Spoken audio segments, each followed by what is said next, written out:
ही आहे number line.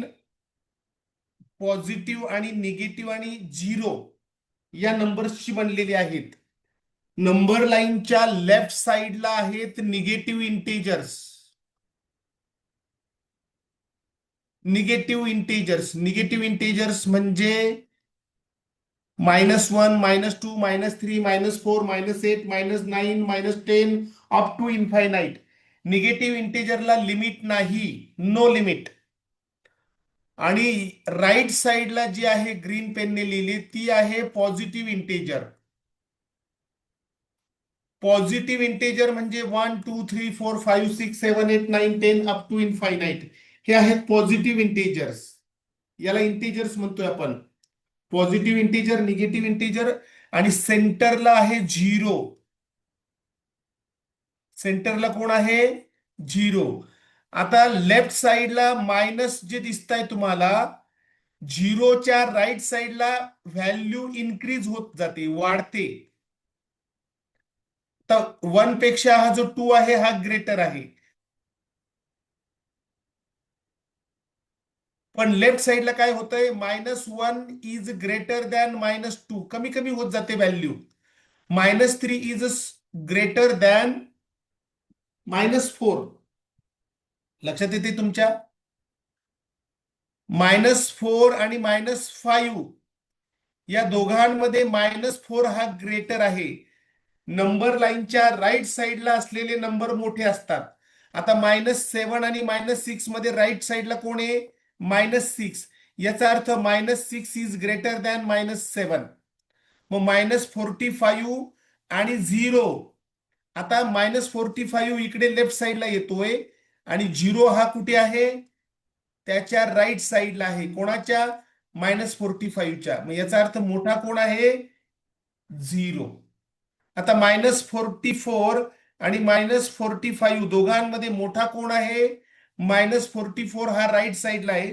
याचा अर्थ -44 इज ग्रेटर दॅन -45. तुम्हाला नंबर लाईनवर सांगितलं, नंबर लाईन जरी नसल लक्षात आली तर दोघे जर निगेटिव्ह इंटेजर असतील, दोघे पण, आणि दोघांमध्ये जो छोटा इंटेजर आहे तो मोठा असतो, त्याची व्हॅल्यू जास्त असते. समजा बघा, -100 आणि -200 या दोघांमध्ये व्हॅल्यू कोणाची जास्त आहे? -100 इज ग्रेटर दॅन -200. ऐका,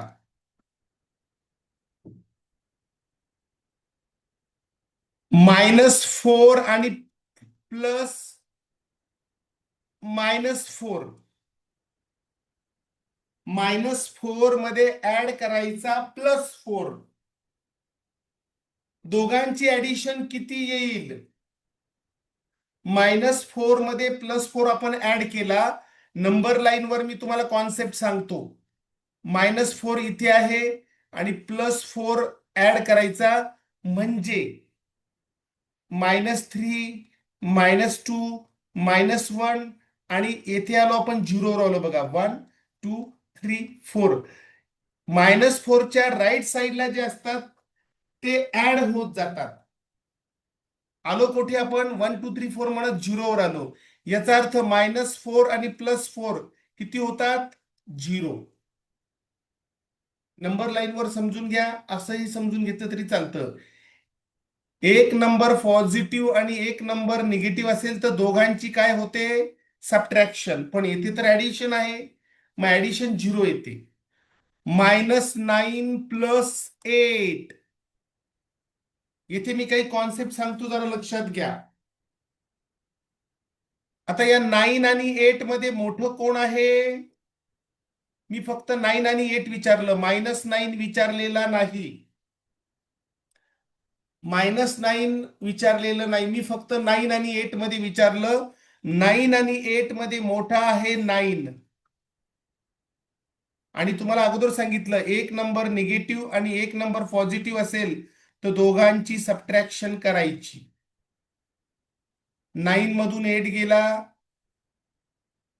1 आणि मोठ्या नंबर समोर मायनस आहे, याचा अर्थ आन्सर मध्ये येणार -1.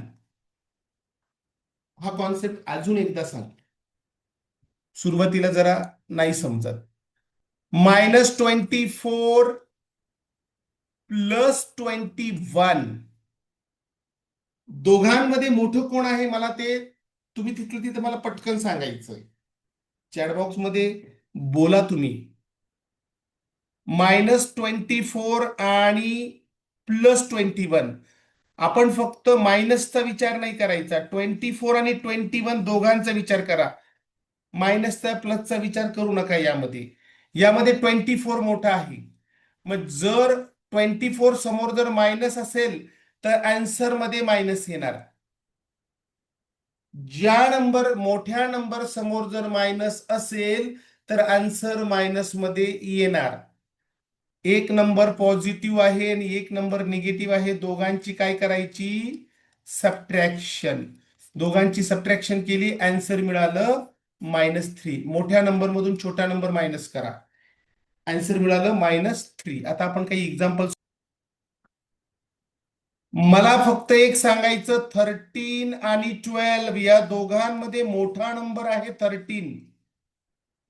मोठा नंबर कोणता आहे? 13. आणि 13 समोर कोणतं साइन आहे? निगेटिव्हचं साइन आहे. मोठ्या नंबर समोर जर साइन निगेटिव्ह असेल तर आन्सर पण मायनस मध्येच येणार. आणि एक नंबर पॉझिटिव्ह आणि एक नंबर निगेटिव्ह आहे बघा. -13 हा निगेटिव्ह इंटेजर आहे आणि +12 हा पॉझिटिव्ह इंटेजर आहे. एक इंटेजर पॉझिटिव्ह आणि एक इंटेजर जर निगेटिव्ह असेल तर दोघांची सबट्रॅक्शन करायची. मोठ्यामधून छोटा नंबर मायनस करा. 13 मधून 12 गेले, आन्सर आलं -1. सगळ्यात अगोदर डिसाइड करा दोघांमध्ये मोठा नंबर कोणता आहे. सगळ्यात अगोदर आपण पाहिलं -45, मायनस म्हणायचंच नाही, फक्त 45 आणि 69 या दोघांमध्ये मोठा आहे 69. आणि 69 समोर साइन कोणतं आहे? अनमोल जाधव, जय शेंडगे. 69 समोर साइन आहे पॉझिटिव्ह प्लस. ज्या मोठ्या नंबर समोर जे चिन्ह असतं ते आन्सर येत आहे प्लस. आन्सर प्लस मध्ये असणार आहे. आणि एक नंबर मायनस आणि एक नंबर जर पॉझिटिव्ह असेल तर मोठ्या नंबर मधून छोटा नंबर मायनस करा. 69 मधून 45 मायनस करा, आपल्याला मिळतात 24. किती मिळतात? 24 +24. आणि याला फक्त 24 असं लिहिलं तरी चालतंय. -2 +-4 असं जर तुम्हाला गणित सॉल्व्ह करायला दिलं, मायनस मायनसची तुम्हाला जर ऍडिशन करायची, दोघे पण मायनस आहे बघा. -2 आणि -4 दोघे पण मायनस मायनस आहेत, तर -2 ऍज इट इज ठेवायचा, प्लस आणि मायनस होतोय मुलांनो -4. -2 -4 यांची ऍडिशन करतोय आपण, ती होणार -6. अजून एक एक्झाम्पल पाहूया. दोनदा तीनदा सांगितल्यावर समजतंय सगळं. -10 आणि -10 दोघांची ऍडिशन करा. -10 ची -10 ची. आता काय करायचं सांगतो तुम्हाला. -10 आपण अगोदर आहे तसा ठेवला, प्लस मायनस मायनस होतात.